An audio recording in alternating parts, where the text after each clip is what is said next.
বলছি এই যে একদম সমতল থেকে পাহাড়ের সিকিম পর্যন্ত এই যে রাস্তাটা, তার মধ্যে একসময় আপনার 25টি vulnerable landslide risk point identified হয়েছে।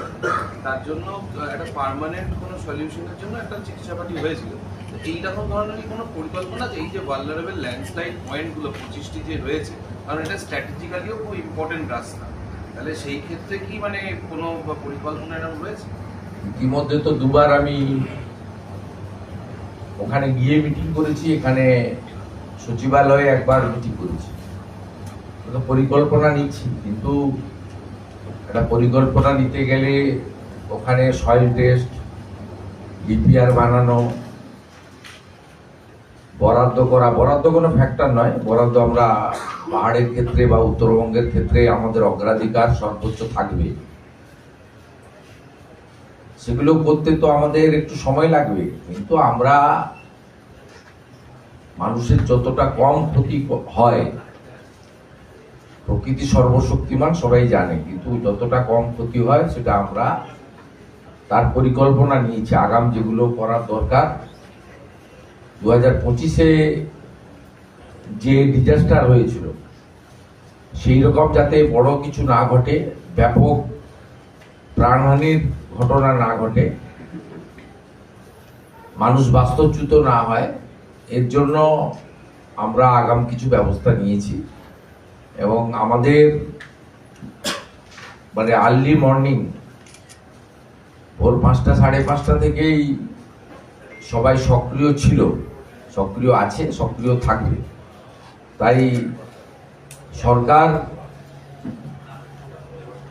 এই বিষয়গুলিতে, বিশেষ করে পাহাড়ি এলাকা এবং আমাদের উত্তরবঙ্গের এই বিষয়গুলিতে সরকার যথেষ্ট যত্নবান রয়েছে। সিনিয়র আধিকারিকরা অন্যান্য দপ্তরের সঙ্গে সমন্বয় করে ব্যবস্থা নিচ্ছেন এবং আমাকে তারা সকাল 6টা 6:30 থেকেই রিপোর্ট দিচ্ছেন এবং তাদেরকেও আমি প্রপার অ্যাডভাইস করছি যা যা করা দরকার। এবং স্থানীয় যারা এমএলএ এমপি রয়েছেন, এমপি তো নিজেই স্পট ভিজিট করেছেন, তিনি আমাকে ছবি ভিডিও ইত্যাদি পাঠিয়েছেন।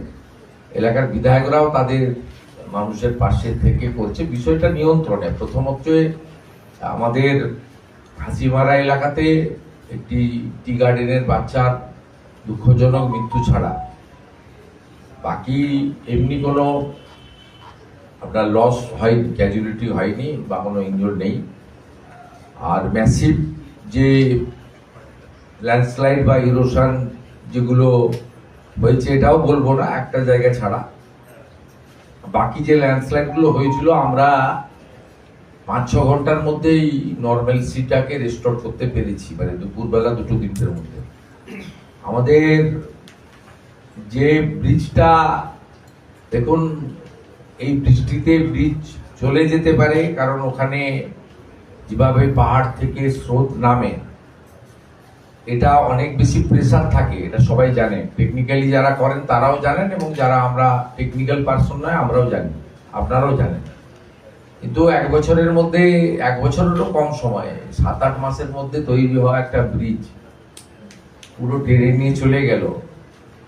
সেখানে কাটমানি ছিল কিনা, গুণগত মান ছিল কিনা, সেগুলো আমাদের বিচার্য বিষয়ের মধ্যে পরে থাকবে, কিন্তু এখন গুরুত্বপূর্ণ রাস্তা রেস্টোরেশনটা আগে। আমরা সেই জন্য ওখানে পিডব্লিউডিকে কাজে লাগিয়ে দিয়েছি। আমাদের অর্থ বরাদ্দ করে দেওয়া হয়েছে অর্থ দপ্তর থেকে, তো তারা ওখানে মেটেরিয়াল মোবিলাইজেশনও শুরু করেছে। এরপরে যদি ওখানে কোনো ওয়েদারে ডিটোরেশন না ঘটে, 5 দিনের মধ্যে ওটাকে নর্মালসি করে দেওয়া যেতে পারে। এছাড়াও যে ছোট ছোট ল্যান্ডস্লাইডগুলো হয়েছে আপনাদের জানিয়েছি আমি, সেগুলোতে NH-10-এর উপর যেগুলো হয়েছে, আমাদের NH-110-এ যেগুলো হয়েছে, এগুলো অনেকগুলো জায়গায় হয়েছে, এগুলো আমরা কিন্তু সবগুলোই নর্মাল করে দিয়েছি। আর পর্যটক আটকে থাকার কোনো ইনফরমেশন অন্তত জেলা প্রশাসনের কাছে নেই। পুলিশ আর জেলা প্রশাসন কোঅর্ডিনেট করে কাজ করছে এবং যদি কেউ আটকে থাকে তার জন্য ওখানে দার্জিলিংয়ের জেলা শাসক এবং শিলিগুড়ি পুলিশ কমিশনার তারা একসঙ্গে কাজ করছে। প্রত্যেককে আমরা নামিয়ে আনতে পারবো এবং সেফলি নামিয়ে আনতে পারবো, এটুকু আমি আশ্বস্ত করতে চাই।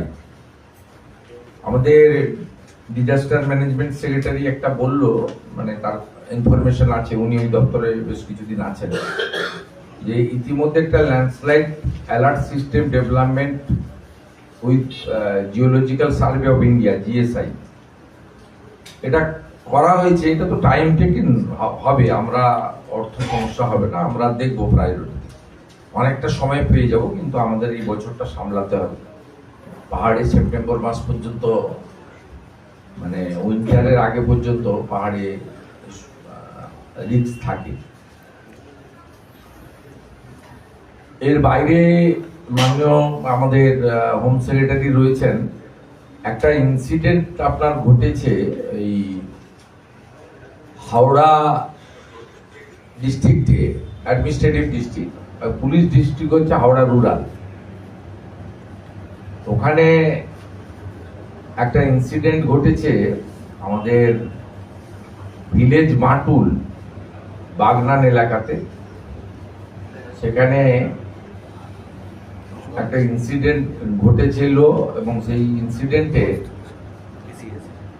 একজনকে খুন করে দেওয়া হয়।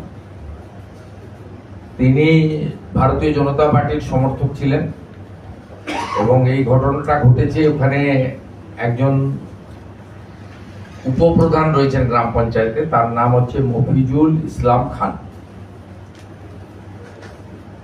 এলাকায় পরিবর্তিত পরিস্থিতিতে বিভিন্ন জায়গায় দুর্নীতির বিরুদ্ধে সাধারণ মানুষ প্রতিবাদ করছেন এবং ওই এলাকায় ওই উপপ্রধানের বিরুদ্ধে সরকারি অনেক স্কিম থেকে অর্থনৈতিক কাটমানি নেওয়া, প্রকৃত প্রাপকদের বঞ্চিত করা, গরিব মানুষকে বঞ্চিত করা ইত্যাদি অভিযোগ ছিল।